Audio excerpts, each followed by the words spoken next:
feel like a proud dad, man. But check this out. Ladies and gentlemen, what it do? I am your host, Young, Bo, Easy. And I would like to welcome you to the show. You are now tuned in to Knicks and Dimes.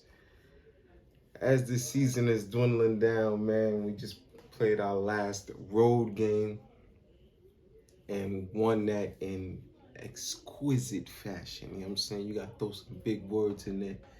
Exquisite fashion. 114-92 against the Washington Wizards in DC. Handle business. Granted, it's no excuse though, but they have no Kuzma, they have no Caldwell Pope, they have no Bradley Beal, they have no Porzingis.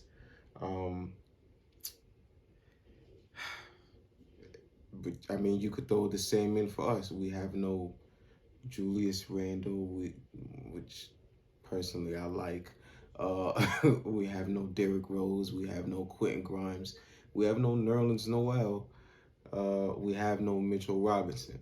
So I mean, these is just pretty much excuses. So like I said, for this last road game, we done came through and handled business in exquisite fashion, and I feel like a proud dad because you ain't got no choice but to play these young boys, and the young boys is out here wilding in the best way possible. The future, man, the future just looks very, very bright, man, if things are handled the right way. Let's get into this, man. We're gonna cut down these stats and get into the breakdown as soon as I'm done with that, all right? For the New York Knicks, man, RJ Barrett, 14 points, 3 rebounds, 2 assists in 15 minutes. He got hurt at the end of the second quarter. He's looking like a sprained knee right now, so it doesn't look like he's going to be playing in the last game. At least I wouldn't suggest it. It's not like this game is something that could get us into the play-in or anything like that. So it doesn't look like he's going to play the last home game against Toronto on Sunday. But in 15 minutes, he made 14 points, 3 rebounds, 2 assists. Man, very productive numbers. Moving forward, though, Jericho Sims played 34 minutes tonight, man. He played 34 big minutes tonight. He continues to look comfortable. That just, man, it's just a positive thing looking forward. With Mitch's contract up in the air, not being too sure what exactly is going to happen. Are we going to give him that extension? Are we going to let him go to another squad? Like, are we going to do a sign and trade? To see Jericho Sims perform like this and being able to get offensive boards just like Mitch is doing and playing defense, and me personally, I feel like he guards the point guard and shooting guard position better than Mitch. He's much more quicker on his feet. And you know, drops low defensively compared to Mitch, who, you know, is a little higher and doesn't have that quick mobility feet-wise. So I like Jericho Sims a lot, man. He's been looking very, very confident out there, and I think he was 4 for 4 from the free throw line tonight too, which is a surprise because that is a department he does not thrive. So that's a lot of positives right there. All right, so 6-9 and 3 for Jericho Sims. Alec Burks played a lot of minutes, but you know, didn't 6-7 and 5. But it wasn't a bad 6-7 and 5. It was just other reasons why, you know, Alec Burks didn't really even need to do all that. We're gonna get into it. All right. Emmanuel before that, Evan Fournier, 17, 3 and 2. I think a lot of those points came in the third quarter where Fournier was able to hit a bunch of those threes. I think he hit 4 threes tonight. Emmanuel Quickley, 23 points, 6 rebounds, 10 assists.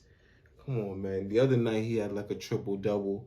And the game before that triple-double, I believe he had his first double-double. And now we got another double-double tonight along with 6 rebounds in 36 minutes. Yo, like this is what you want to see. You know, a lot of people are questioning, is Emmanuel Quickley that point guard that everybody's been waiting for so long? Me, I'm like in the middle, because, you know, I'm like This is the type of firepower that you need off the bench at all times. And if we bring him into that starting position, will we still have somebody, that can thrive off that bench? We got a lot of people, but they're gonna bring that type of firepower like Quick does. We got some picks in the future and all that stuff, so our bench could be looking different.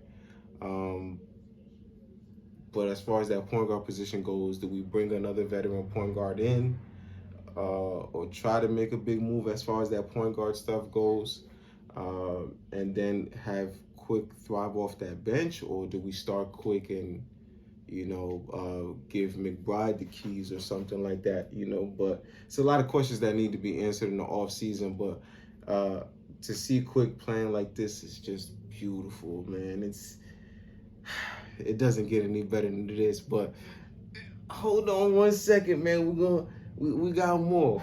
10, 6, and 2 for Taj Gibson. But let's get down to it. No more suspense. No more suspense, man. You see the smile on my face, man. I feel like a proud father. I've been wanting, in that draft, I wanted this, man, and it's finally playing out how I knew it would. Obi Toppin, 35 points, 4 rebounds, 1 assist in 38 minutes. Listen, man, come on. Say it again. 35 points in 38 minutes. Obadiah Toppin. Yo.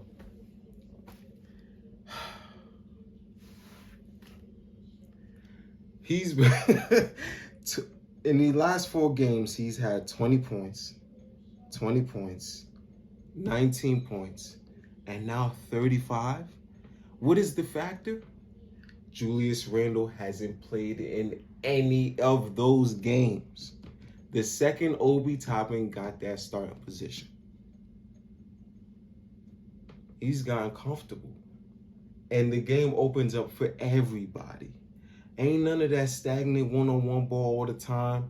Somebody wasting a shot clock and that step back 3 and then, the ball is moving.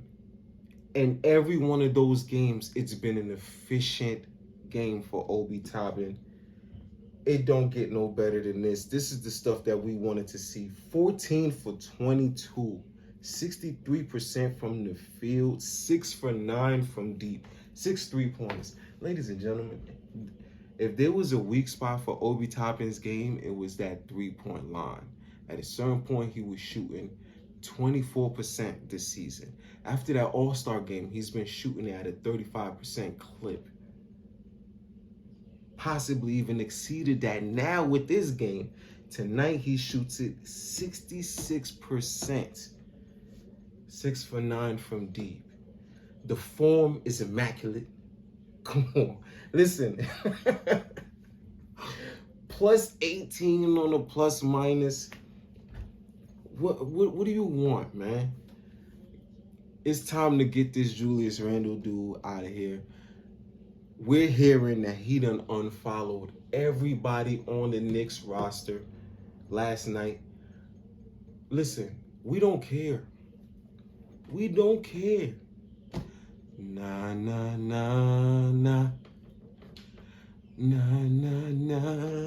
Like we want you gone, bro.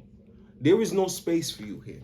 The team lacks in pace. Like we look like a completely different team. Like against Brooklyn, we was in transition like crazy.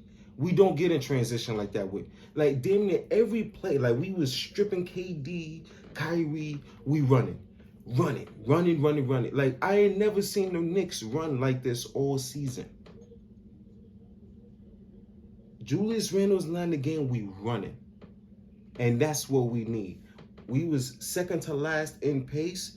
We need to up the pace because everybody feels comfortable. Quicker run. Fournier doesn't mind running and getting to that corner and hitting his shot. Obi Toppin, we already know this. RJ Barrett can run. Taj Gibson don't mind running. Jericho Sims can run. Mitch Robinson can run. Quentin Grimes can run. Like everybody on the roster is willing to run. Who takes their time coming up the court? Voldemort. We ain't even got to say his name no more. Like, we just gonna call him Voldemort. We want you out of here, bro. I don't care if we got to attach a pick to it and get him out the door. I don't know what pieces needs to come in at this point. I don't care, because if you let Obi Toppin, Quickley, Grimes, Cam Reddish, RJ Barrett, McBride, all these young dudes that we got with a veteran of Derrick Rose. If you want to keep Taj Gibson on the team, you could keep him and have that veteran presence. Jericho Sims, if we keep Mitchell Robinson, keep these dudes and let them continue to develop. You just leave them, throw them in the fire like you've just done with Obi, and let them get their confidence up. These are the type of dudes that turn into stars. This is literally what Brooklyn did with the Spencer Dinwiddies, D'Angelo Russells, and they switched all of that to get them KD and Kyrie. This is literally the formula. So Julius Randle, unfollow everybody you got to unfollow. I don't even know if that's true. I heard he even unfollowed his wife. So I don't know, maybe she's even calling you out on your pettiness. I don't know. Like, it just like it's just, we want you out the door. And the young core that we have is playing so phenomenally. This is the route that we need to go. And we seem to be in an okay lottery position. It seems like we'll have like the 10th or 11th pick, unless we get extremely lucky with, how the ping pong balls play out. But as far as the Knicks fans hopes around that, it's never really high, because they always happen to do us dirty. But this is a great game. Everybody pretty much shot efficiently except for Alec Burks, who was 1 for 9. But everybody else pretty much 40% and over. So what's the complaint? Only other person that was struggling to shoot was Miles McBride, and he was 1 for 4. Emmanuel Quickley, 44%. Fournier, 40%. Obi Toppin, 66%. And that's from deep. All that is from deep. We got one last game against the Toronto Raptors at the beautiful Garden. And then we start getting into the off season. We're going to start getting into those mock drafts. May 17th, I believe, is when the lottery thing will finally be figured out, and we'll know who's picking what and when. But yeah, we got a long summer ahead of us as far as Knicks fans. Still a lot more basketball to be played as far as these other squads. But as far as Knicks fans, we just got this Toronto Raptors game, and then we start looking to the summer. But with games like this, I can't wait to see how RJ Barrett comes back if Julius Randle is out the door. My fault, Voldemort. If RJ Barrett comes back as the number 1 option, alongside with a Cam Reddish and Obi Toppin and Emmanuel Quickley, seeing how these dudes are progressing, they can make for valuable trade pieces, although I don't want to see any of them walk out the door. But at the end of the day, it's a business, and you're going to want to win. But at the same time, we could possibly win with these dudes if they continue to progress, and compete. I strongly feel like if we started playing these dudes a little earlier, we would be at least in the playing game. But, we're going to figure out what it is. It seems like we're going to be keeping the same coach. But one thing, we cannot have both of these dudes, because Tibbs been enabling Voldemort all season. No matter what mistakes he does, he's been allowing it and just completely enabling everything that he does. So we can't have that toxicity on the squad. It's all smiles when you see this. Ain't nobody sitting at the end of the bench. It's all high fives and this, down the third, how a team is supposed to be. So this is what we need to progress. And yeah, man, that's it for me. Didn't really do some recaps as far as these other games went, like the Brooklyn game, and I believe it was a Hornets game before that, whatever the case was. But I hope you enjoyed this breakdown. And after the Toronto Raptors game, I should be able to give y'all that one last breakdown, seeing as it's the last game of the season. And we're going to get into it with the summer, man, and see what that gives us. And should be fun to get into season 2 of Knicks and Dimes. I've had fun this year breaking down all the games that I've had watched. So, hey, it is what it is. You already know. I'm your host, Young Bo Easy, and you've been tuned into Knicks and Dimes. Let the young boys play, man. Love, gratitude, positive attitude. You already know how we rocking, man. I'll catch you on the next one.